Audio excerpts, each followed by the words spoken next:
So ladies and gentlemen, without further ado, allow me welcome our next speaker. He is the Executive Director and Chief Executive Officer at the Uganda Free Zones Authority, because it's not proper that you talk about such an important subject and you do not have the authority in this area to speak to you or amidst this gathering. He has the practical knowledge in public policy research and analysis, strategic management and performance management, with of course extensive training in managing for results. Before joining the authority, he was the head of policy unit at the Ministry of East African Community Affairs, where he contributed greatly to the formulation of the Uganda's national policy on East African community integration and other regional subsector policies. Ladies and gentlemen, please welcome with me Mr. Alinda.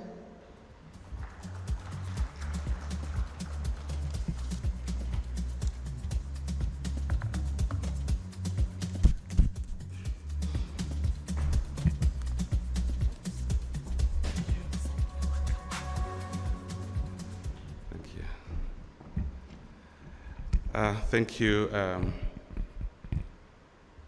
Manager of Programs. Good morning. I'd like to recognize the CEO of Mkutano, the Chair, Uganda Chamber of Commerce and Industry, colleagues present here from government agencies, and most importantly, the business community and our development partners. You are welcome. All protocol observed.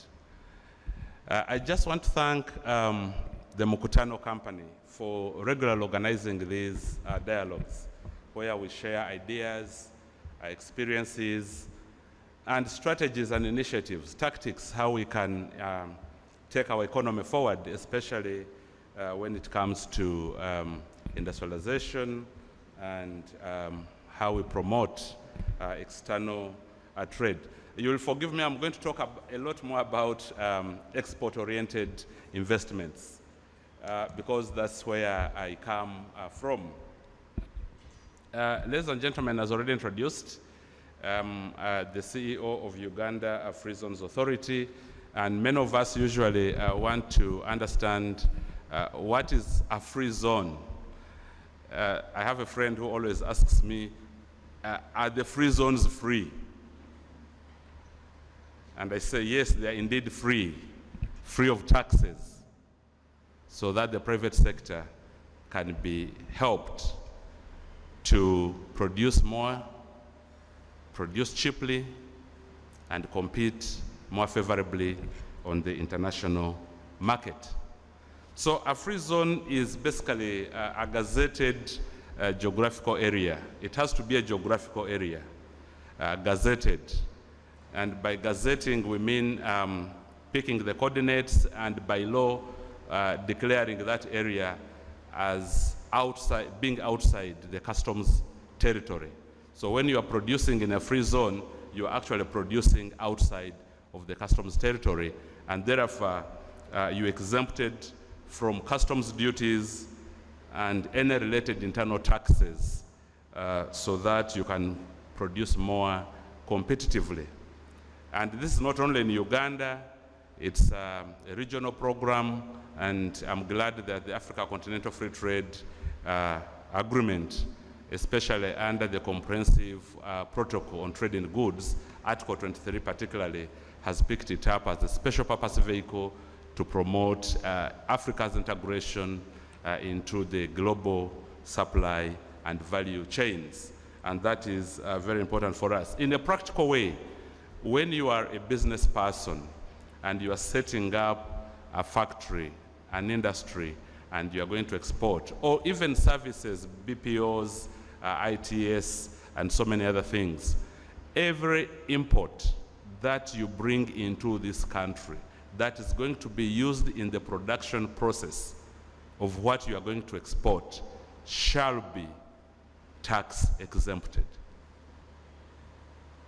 That includes not only machinery and equipment, but also furniture and computers and packaging materials that you need. This is how government is supporting the private sector to augment your efforts to produce more cheaply so that you can compete more on the global market. Because of course the cost of your business will inform your pricing policy and therefore how you compete. And to me, I don't think there is any better way how governments in East Africa can promote export-oriented investments other than that. I strongly believe that, well, there are so many economic management policies, but I usually look at two very critical economic management policies for any country to transit from poverty to wealth, especially in sub-Saharan Africa. Number one is controlling inflation and interest rates. That's a fundamental for any healthy economy. Manage your inflation, manage your interest rates. And number two is implementation of an export-led industrial policy. Once an economy does those two things, it's able to thrive. I'll repeat them. Number one, control inflation and interest rates. Number two, implement in a very intentional way an export-led industrial policy. Because once you cannot export, you cannot bring new resources into your economy. Once you do not export, you cannot provide market for the population in terms of what they are producing. The backward demand linkages that factories that are export-oriented create in an economy. Now, we are talking about green economic zones. And I'm happy to note that this is in our laws. Green economic zones, it's in our laws, the Free Zones Act of 2014. That's Act 5 of 2014.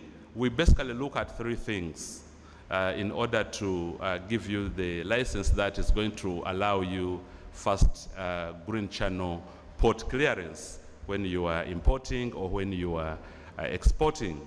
Number one, are you going to export at least 20% of what you produce? At least 20% of what you produce. Number two, is your establishment creating jobs for Ugandans? Because we want our people to work. When the people work, they earn, they consume, and the circular flow of money continues in a very healthy model. And number three, we do an environmental and social impact assessment. Is the investment going to be green enough so that the environment is not adversely affected? Those are the three cardinal issues that we consider when we are issuing these licenses that exempt you from customs duties and accord you a lot more incentives. The other thing that I want to talk about is when you are doing feasibility studies to set up these factories, you will be exempted from any stamp duty that may be applicable. Okay, all free zones goods are exempted from excise duty. So really, government has gone to this length under the ESC arrangement. That's the Customs Union Protocol. And of course, these are embedded within the regional customs law, the East African Community Customs Act. So we believe that the private sector, of course, under Article 79 of the Treaty for the Establishment of the East African Community, the community should be deliberate on promoting indigenous entrepreneurs to be able to develop their capacities. Now, why are we doing this? Of course, as a country, we are part of the regional economic integration bloc, the East African Community. We are part of the Customs Union. That is Article 25 of the treaty. We are part of the Common Market, Article 76. And this means a lot, that as a country, we're operating within a bigger environment. This big environment has set standards within which we should operate. And so we are facilitating our private sector, as Kenya is facilitating its private sector, as Rwanda, Tanzania, and so many other countries, the DRS and so on. So in terms of the continental arrangement, We are also very deliberate as a continent. This continent has a market of now 3.4 trillion, ever growing. Ugandans, sub-Saharan Africans, and Africans in general are becoming more affluent and consuming more and more. And so we need to produce more and more for them. We have thought about a 5-stage strategy to promote export development. And I think I shouldn't leave this stage without talking about it. Number one, you start with production. You have to produce. But you cannot have sustainable production without sustainable demand, because demand creates its own supply. Without demand, the pineapple farmer will not increase production.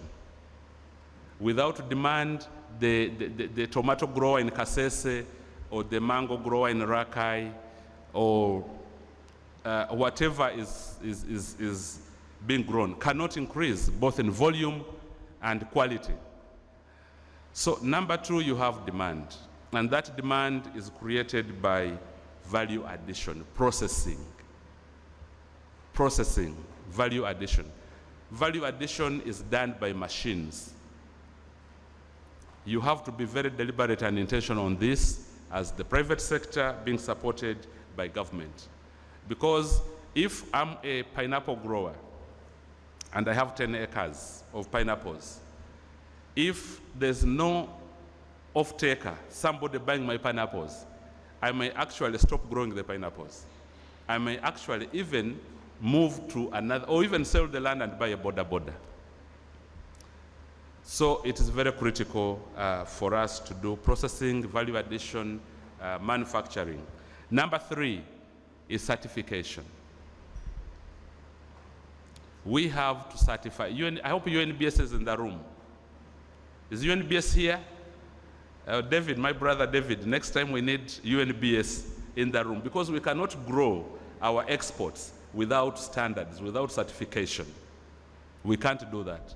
The Q mark, or whichever mark that they use, they're the experts in that area, must be on every product that we produce. And of course, international accreditation for these marks need to be, but they can talk about that better because they are the experts. Number four, packaging and branding. Packaging and branding. I will take off a few seconds, maybe 5 seconds. You know, one time somebody was coming from India and they brought me a pack of chocolates. These were chocolates, but the packaging, I thought it was, you know, some gold or something. The packaging was super. It's catching to the eye. And the most important thing that we can export as a country is that made in Uganda label, branding. So that tomorrow, when they taste coffee made in Uganda, next time they will also demand the same taste. Because we have met the standards and because we have packaged properly, we have branded. And lastly but not least, market entry strategies, tactics, and initiatives. How do we ensure that we are present in those markets? So the organizers of Mkutano and the people present here, I think each of these 5 stages have just scratched the surface, but we need to develop a more detailed action plan around them, each of them, and especially value addition. Value addition, because value addition increases shelf life. Value addition transforms commodities to the state where the market, the decision market, can consume, and it also ensures that we reduce, especially, you know, given that we are an agricultural country, we reduce the post-harvest losses at the farm level. We do all this to ensure that everybody is producing, and what they are producing can be sold, and wherever they sell, it will be processed and given a forward linkage to the international value chain systems. I am limited by time. I think I will stop here.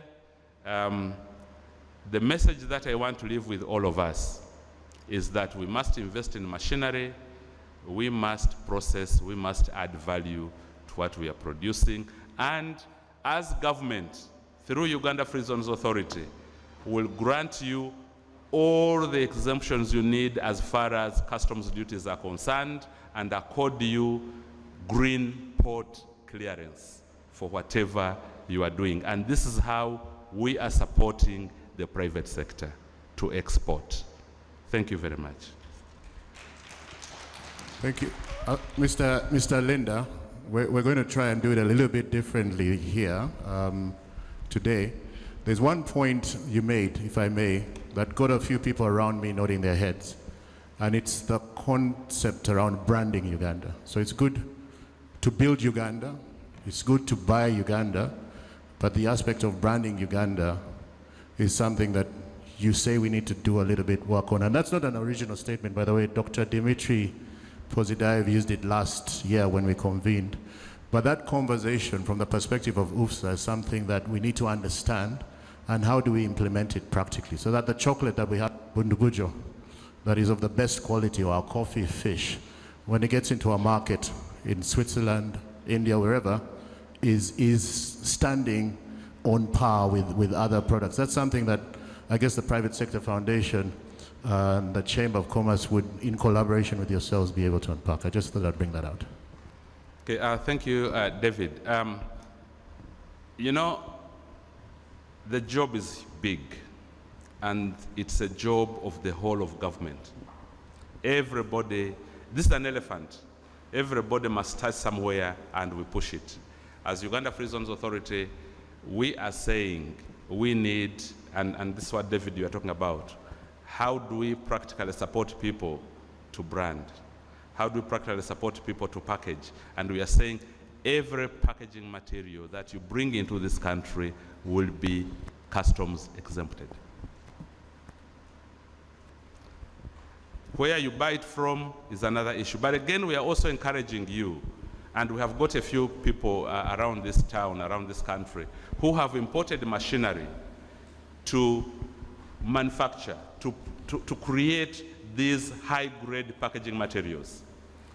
And because they are selling to the free zones, they also become free zones, and they benefit from the regulatory environment within those free zones. So that is one when it comes to packaging and branding. But also, we have a team of dedicated young men and women. We call them relationship managers. They handhold you through the entire process, including but not limited to acquiring any documentation or certification that you may need from other government ministries, departments, and agencies. Thank you. Thank you very much. My name is Winnie Lawoko Olwe, and I am the Director for Domestic Investment Directorate at Uganda Investment Authority. And I just want to make a follow-up on the issue of branding. I think where Uganda has reached, we have been able to pick critical products that are Uganda. But I think when we go out, we need to bring Team Uganda together to have that one brand that as soon as you enter any space, just like the Uganda flag, you enter a space, it draws you to the product. The individual brandings that we have the UTB branding for tourism, we have the Bubo branding for Buy Uganda, Build Uganda. We've had statements like uniquely Ugandan, Uganda the Pearl of Africa, but I think if there's a major takeaway from this discussion is how do we rally on a brand that follows the footprint of the crane, that follows the footprint of the flag, and that begins to bring to life products that are Ugandan. Most of us were at the Expo, Dubai Expo, and in Carrefour there are certain products of Uganda, but it's not as outstanding. It doesn't catch the attraction, and I think we should do that. David, thank you for allowing me to say something on this. I look forward to the discussion. I want to thank the presentation by the minister, and I call upon investors in this room, please attempt to put your investments in industrial parks.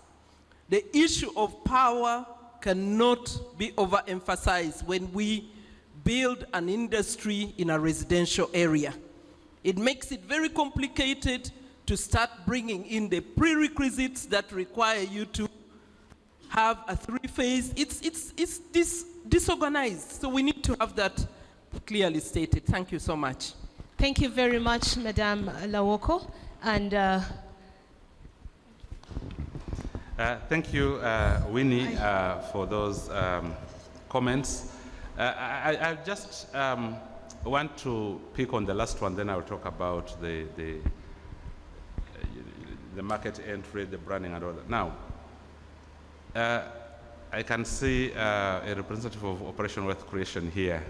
I have always said, you cannot be competitive when you have a factory that is behind a school, and at the front there is a residential house, on the side there is a banana plantation. And how do you have dedicated power with an uptime of 99.7%? Yes, this is where our competitors have reached.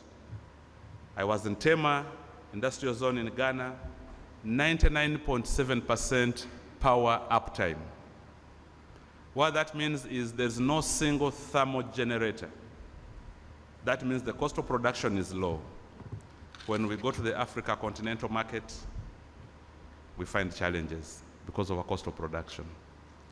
That is very, very important for us. I also just want to talk about the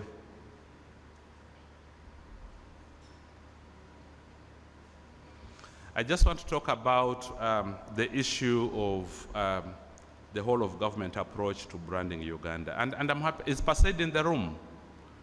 Pasaid is doing a great job, a terrific job with trade representation and a few other initiatives that they are undertaking. And I think, Winnie, I really support you. We need an approach that guarantees all of us an identity as one country. But the Made in Uganda label will unite all of us, first thing. Thank you very much. thank you very much, Mr. Alinda. David, with your permission, I'd like to give Madame Olive just 1 minute before we cross over to Susan for the presentation. 1 minute. Thank you very much. Actually, mine is to the free zone area, the free zone ED, and to do with branding. Two things I just wanted you to emphasize or to comment on. You mentioned that anything to do with branding will come in duty-free. Does this apply to those who are also outside the parks or not? It's very important because I, for one, have had an issue with the National Bureau of Standards. And if they're in this room, they will tell you, because I've been one of those who've been making noise about branding. Secondly, I don't know, it's a pity that the minister is out of the room, but who licenses these factories behind the houses, in the banana plantations? Sometimes when I'm driving this on Bomba Road or towards the west, honestly, I cry when I see factories in the middle of residential areas. Who licenses them? Lastly, as indigenous Ugandans, but I'm not being sectarian here, we believe that we don't even know that you can actually get land in these zones. We actually think the land, the free zone, industrial parks, is the foreign investments. Can we tell our people that actually we are all entitled to getting this land? Thank you very much. Thank you very much, Madame Olive.